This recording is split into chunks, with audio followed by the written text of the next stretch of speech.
some anti-Catholics say that 666 is attributed to the Pope. And Yeah, why is this not this the is Pope? not. This is nonsense. For one thing, this is a political leader that demands to be worshipped as a god and that exists in the first century and that persecuted Christians in the first century. This is all about Rome. It's clear, whatever the whore is, the beast that the horse sits on, and this may not, by the way, be a geographical relationship. It may be a political alliance between Jerusalem and Rome to persecute Christians. That's what the beast seated on the horse seated on the beast may symbolize. Jerusalem is being supported by Roman authority, and they're both attacking Christians. But there's just not a description of the Pope here.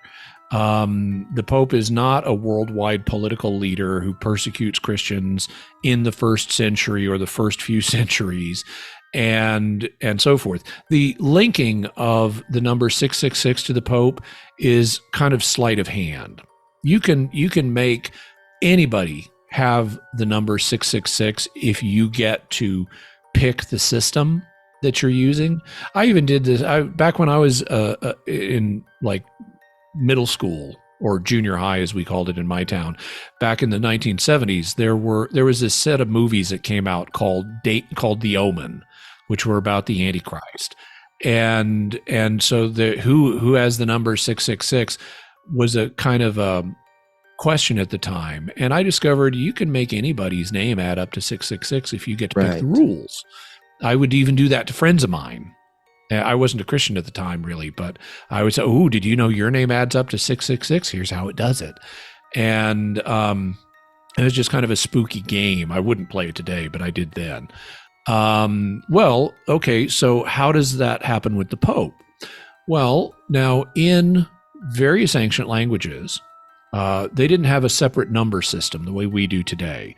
We use what are often in English called Arabic numerals, 1, 2, 3, 4, the symbols for those, but there really would be better called Indian numerals because they came from India by way of Arabic culture. So that's why they're called Arabic numerals. But we have a set of numbers and a set of letters, your ABCs and your 1, 2, 3s. Well, they didn't have that distinction in the ancient world. So they had alphabets, but they didn't have a separate number system. So what they would do is they would use letters of the alphabet for numbers. So in Greek, for example, alpha was 1, beta was 2, gamma was 3. And then once you get up to iota, which is 10, they start counting by tens. So lambda is 10, kappa is 20, lambda is 20, kappa is 30, and so on. And then when you run out of the tens, when you get up to 100, you start counting by hundreds.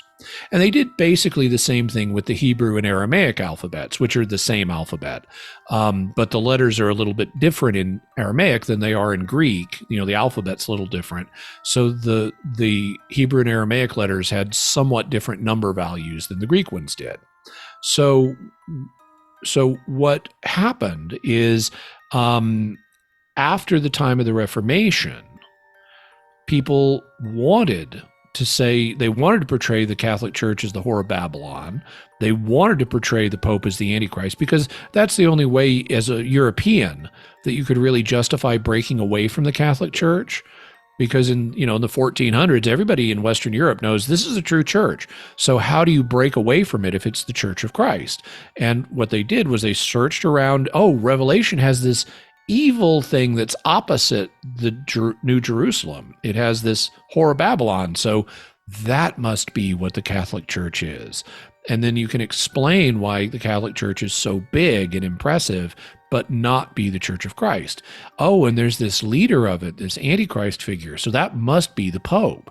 And then they would look around to see, is there anything about the Pope that we could add up to 666? And they ended up coming up with a phrase. The phrase in Latin is vicarius filii Dei. And if you it means vicar of the Son of God.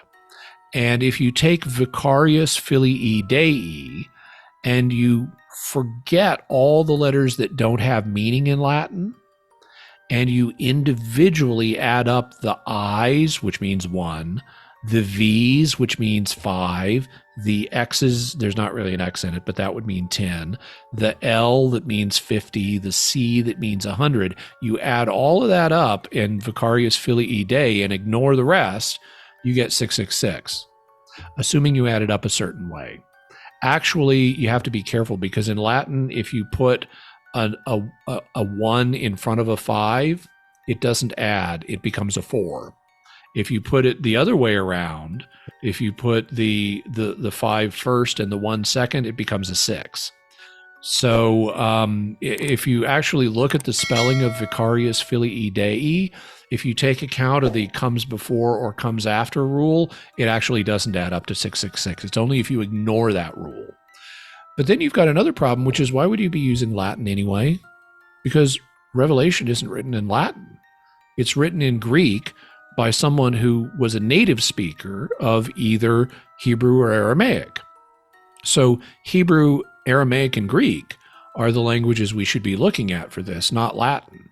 And it so happens that if you add up one spelling of Nero Caesar, which actually would be Nero Caesar, it adds up to 666. But there's a second way to spell Nero in Hebrew and Aramaic, which is just Nero Caesar. You leave off one of the news.